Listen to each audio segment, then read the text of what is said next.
Paul's letter to the Romans. Check out the first video where we explored who Paul was, why he wrote this letter, and where we trace the core ideas of chapters 1 through 4. That all humanity is hopelessly trapped in sin and needs to be rescued. That this rescue is not going to happen by people trying to obey the laws of the Torah. Rather, God's righteous character has moved him to rescue the world through Jesus' death and resurrection so that he could create a faith-based multi-ethnic family of Abraham as his people. Now, in the remaining 3 movements of the letter to the Romans, Paul is going to develop these ideas even more. So remember, Paul's exploration of justification by faith, that when people trust Jesus' death and resurrection was for them, they're given a new status, they're right with God, they're placed in a new family, the covenant people of Abraham, and they're given a new future, the hope of a transformed life. Now Paul wants to show how this reality should reshape every part of our existence, because being in this family means being a part of a new humanity that God is creating through Jesus and the Spirit.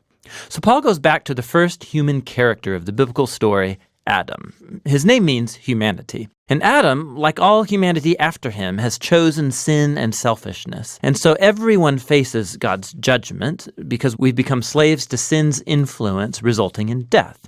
But then Paul contrasts Adam with Jesus, who he says is the new Adam, a human who lived in faithful obedience to God, shown through his act of sacrificial love. And now Jesus offers his life as a gift to others so that they can be justified before God. And so Jesus stands as the head of a new humanity that is being transformed by this gift, which leads him to chapter 6. Paul reminds these Christians in Rome that choosing to follow Jesus means leaving their old Adam-like humanity and entering into the new Jesus-like humanity. And their baptism was a sacred symbol of that transition. Their old humanity died with Jesus, and their new humanity was raised with him from the dead. So when a person trusts in Jesus, their life becomes joined to his life. What's true of him is now true of them.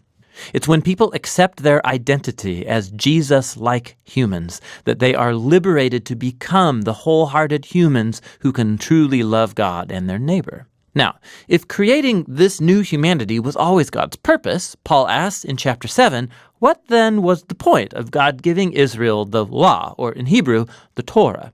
Now, side note, when Paul uses this word law, he sometimes means the storyline and message of the first 5 books of the Bible, but other times he's more specifically referring to the hundreds of commands given through Moses and that are found in the Torah.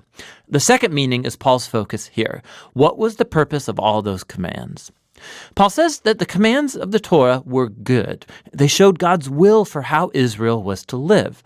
But if you read the storyline of the Torah, Israel broke all those commands. The more laws Israel received, the more they replayed the sin of Adam and rebelled. So even when God gave his people specific moral rules to obey, that did not fix the problem of the sinful human heart. And so paradoxically, these rules made Israel even more guilty. But, Paul says, that paradox is the point. God's goal was to make it crystal clear that it's evil that's hijacked the human heart, and that the Torah, good as it is, could not do a thing about it. But, Paul says in chapter 8, the solution has arrived in Jesus and the Spirit. And here's how. The commands of the Torah acted like a magnifying glass. It focused the problem of the human condition into one place, the people of Israel. But now Israel's representative, Jesus the Messiah, has paid for and dealt with all of that sin through his death and his resurrection. And now Jesus has released his Spirit into his new family to transform their hearts so that they can truly fulfill the call of all of the Torah's commands to love God and neighbor. And there's more. God's renewal of human beings is the first step of his larger mission to rescue and renew all of creation, making it a place where his love gets the final word. Now you can see how chapters 1 through 8 are one long flow of thought here, but it raises some other questions. If all of this was God's purpose, what is the current status then of Paul's fellow Israelites who don't acknowledge Jesus as the Messiah? How does this story fulfill God's promises to them? Well, Paul begins in chapter 9 with his own anguish over fellow Israelites who don't think Jesus is their Messiah. And it leads him to reflect on Israel in the past from the Old Testament story. And he reminds us that simply being an ethnic Israelite, a physical descendant of Abraham, never made one automatically a faithful member of the covenant family. Paul shows us how God has always selected a subset from Abraham's family to carry on the line of promise. And his point is that now that line of promise is carried on by those who follow Jesus. He reminds us that for a long time, people inside and outside Abraham's family have rejected God's will.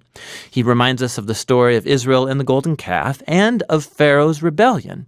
He shows us how God was able to orchestrate events so that people's rejection of him actually accomplished his redemptive purposes.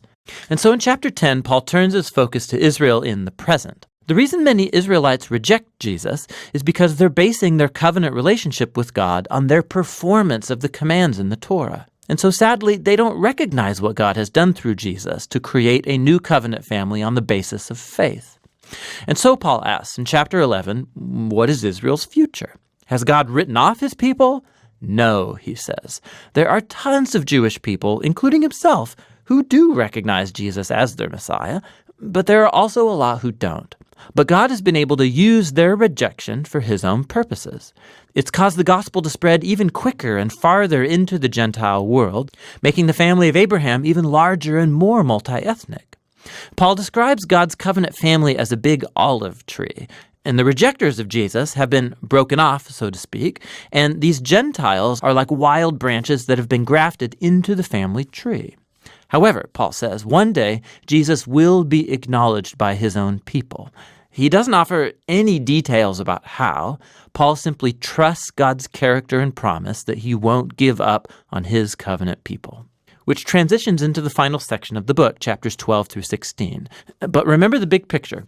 Because of their faith in Jesus, Jews and Gentiles are now together Abraham's family, that new humanity that's being transformed by God's Spirit. And so, this is how God's fulfilling his ancient promises. Therefore, the only reasonable response is for these Jews and non-Jewish Christians to be unified as the church. In chapters 12 to 13, he shows that this unity will come from a commitment to love and forgive each other. Love will look like everybody using their diverse gifts and talents to serve one another in the church. And it will also mean humility and forgiveness. When these different ethnic groups and cultures come together in Jesus, conflict is inevitable, and it can only be overcome through the hard work of forgiveness and reconciliation. This is how they will show the greatest of Christian virtues, love, which fulfills the Torah's greatest commands to love God and love your neighbor as yourself. In chapters 14 and 15, he focuses specifically on the issues that are creating ethnic divisions in the Roman church. These are disputes about the Jewish food laws and the Sabbath. And Paul says these practices don't define who's in or out of Jesus' family.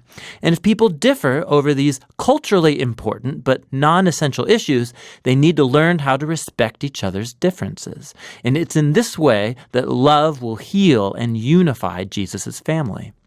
Paul closes the letter by first commending Phoebe, who's a key leader in the church of Cenchreae. She had the honor of carrying and perhaps even reading this letter aloud to the Roman churches for the first time. Paul then concludes by greeting all the people that he hasn't seen for a long time, and that's the end. Whoa.